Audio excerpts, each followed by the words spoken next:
우리는 살면서 이런 경우를 종종 만납니다. 나는 저 사람이 이상하기 싫어. 그때 누군가가 왜? 이렇게 물으면 이유는 없어. 그냥 싫어. 하지만 아무렇지 않게 내뱉은 이 말, 참 많은 생각을 하게 합니다. 그 사람에 대해 잘 알지도 못하는데 그냥 싫다.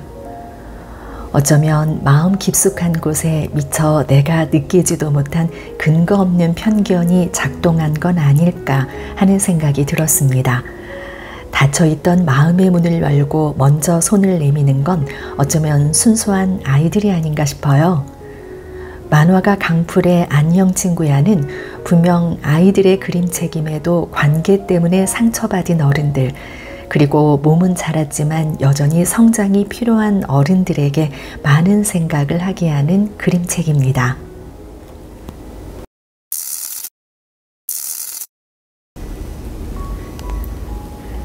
한겨울 깊은 밤에 잠이 깬 아이와 집 잃은 아기 고양이는 고양이의 엄마 아빠를 찾기 위해 집을 나선다.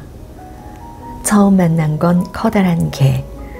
그 개를 찾아가 이 고양이의 엄마 아빠를 본 적이 있느냐고 묻자 고양이를 싫어하는 개한테 고양이가 어디 있는지 묻는 거냐며 황당하고 어이없는 표정에 개가 답을 한다.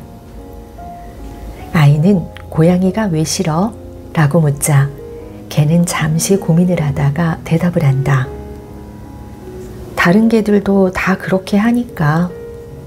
초라한 대답이 돌아온다. 다음에 만난 생쥐에게 아기 고양이의 엄마 아빠를 본 적이 있냐는 질문에도 생쥐 역시 자기는 이미 도망갔을 거라고 말한다. 또다시 왜냐는 물음에 생쥐는 고양이가 자기를 잡아먹을 거라고 믿고 있는 것이다.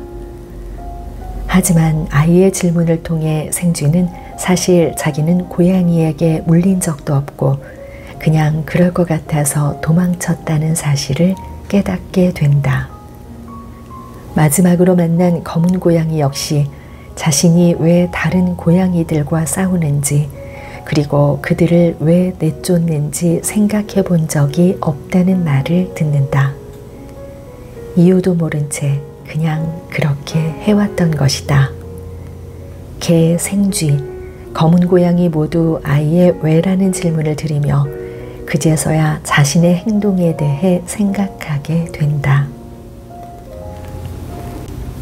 이 책의 아이는 우리에게 질문을 던지고 있는지도 모른다. 왜 그 사람을 싫어해? 그 사람은 왜 그런 말을 했을까? 이제는 스스로에게 질문을 던져보자. 어쩌면 마음속 깊은 곳에서 들키고 싶지 않은 나의 편견과 민낯을 마주하게 되는 불편한 상황이 일어날 수도 있다. 하지만 그 불편한 상황을 이제는 마주봐야 하지 않을까? 우리는 항상 누군가와 관계를 맺고 살아야 하는 세상에 살고 있기 때문에 말이다. 사람은 다 다르다는 것, 너무도 흔한 말입니다. 하물며 쌍둥이조차도 다른 부분은 분명히 있으니까요. 이렇게 다른 사람을 온전히 이해한다는 것은 쉽지 않은 일입니다. 하지만 내 생각을 말하고 상대의 이야기를 듣기 시작하면서 먼저 손을 내밀게 된다면 지금보다는 나은 관계가 되지 않을까요? 막연하게 내가 이렇게 하면 상대방도 내 생각을 알아주겠지 하는 생각. 제가 보니까요. 생김새가 다르듯 내 생각과 그들 생각도 같지 않더라고요. 그런 의미에서 안녕 친구야는 매일 다양한 사람과 부대끼며 사는 우리 모두를 위한 것이기도 합니다. 요즘 세상이 각박하다고는 하지만 그래도 살만한 세상이라고 말할 수 있는 건 서로 손을 내밀고 맞잡는 그런 온정이 남아있기 때문은 아닐까요?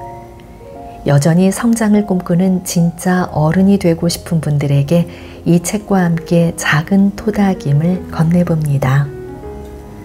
라임의 책다락방 다음 영상에서 다시 만나요.